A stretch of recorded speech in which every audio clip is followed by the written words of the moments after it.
Bon, une fois que nous avons ouvert notre espace de travail, voilà ce que nous voyons a priori.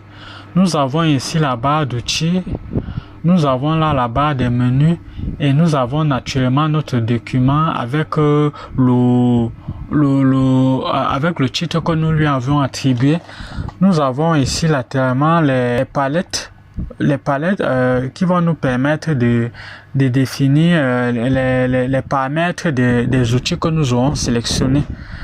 Donc, par défaut, comme pour ceux qui ne s'y retrouvent pas, je vais dire ceux qui sont habitués à travailler sur le logiciel Illustrator, vous allez remarquer qu'il y a beaucoup d'éléments qui n'apparaissent pas, ce qui est tout à fait normal parce que depuis les nouvelles versions, on a pris l'initiative de cacher en fait. C'est que ces menus sont masqués et ils sont cachés.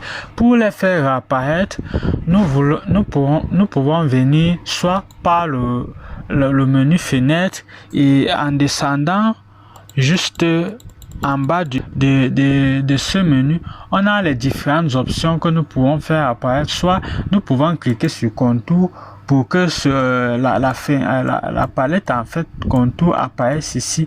Mais dans le cas échéant, il y a une méthode bien plus facile de faire apparaître le menu classique que nous connaissons tous. Pour cela, il faut venir ici en haut sur ce bouton où vous voyez écrit les indispensables. Lorsque vous cliquez dessus, et vous pouvez choisir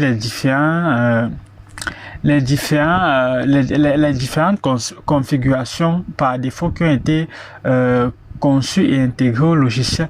Par exemple, voilà le menu le plus courant qu'on utilise généralement car il a les options dont nous recherchons.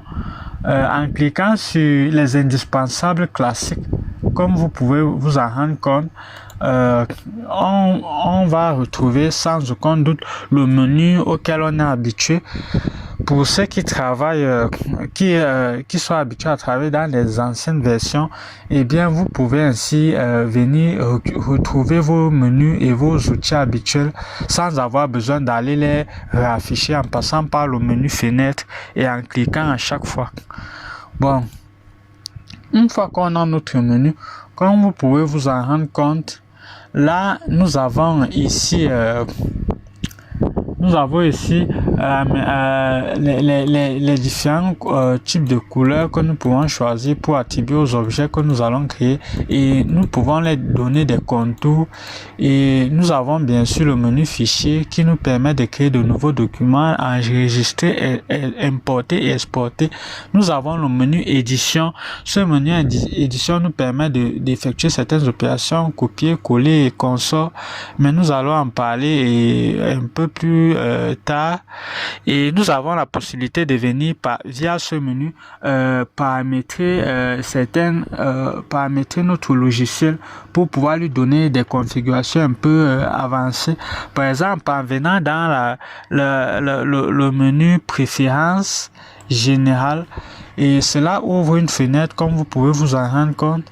Cette fenêtre nous permet d'attribuer des modifications que nous voudrions à notre logiciel. Bien sûr, nous pouvons définir, comme vous pouvez le voir, les paramètres généraux.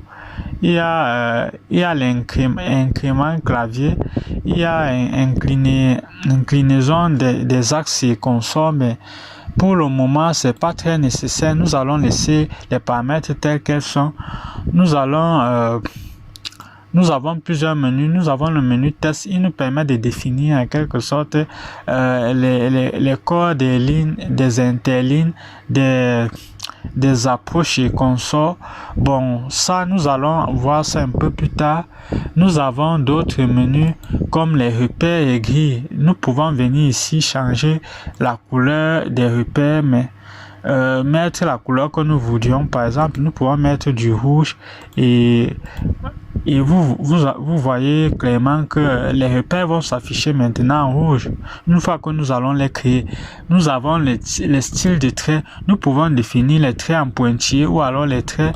Bon, ça dépend de nous.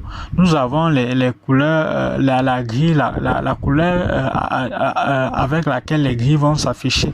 Nous pouvons aussi les changer, mais nous allons laisser les choses telles qu'elles sont. Nous avons aussi la possibilité de de modifier les repères commentés. Bon, nous avons là les couleurs des traits, des tranches.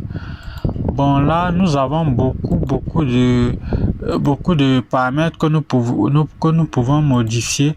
Et tiens, ici, l'un des menus les plus importants, c'est où nous pouvons modifier, par exemple, l'apparence de notre logiciel. Nous pouvons venir ici à interface utilisateur. Si nous cliquons sur blanc, nous allons nous rendre compte que le logiciel va devenir complètement. Nous avons modifié la couleur de l'interface.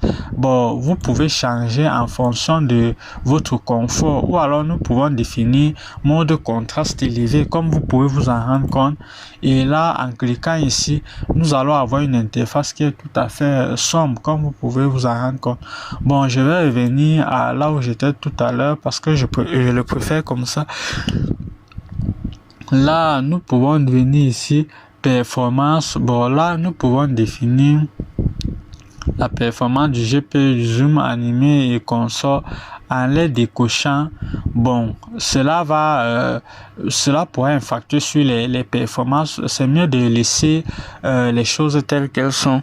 Donc, ne touchez pas à des menus que vous ne comprenez pas parce que cela peut entraîner des dysfonctionnements au niveau du logiciel. Nous avons gestion des fichiers.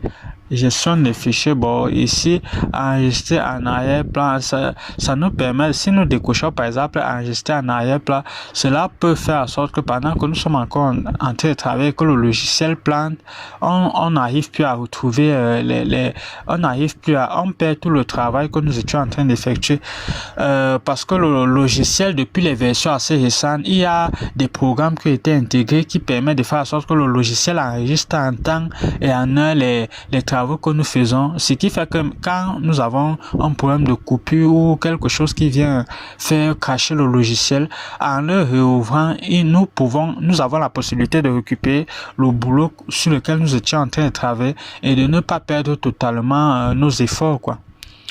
Bon, là, nous avons d'autres paramètres comme l'aspect. Nous pouvons choisir l'aspect de la police. Bon, ici,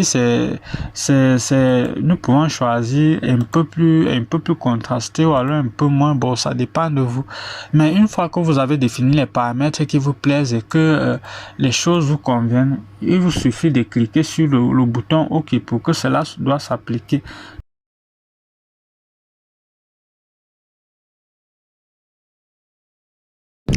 Plus communément appelé l'espace de travail.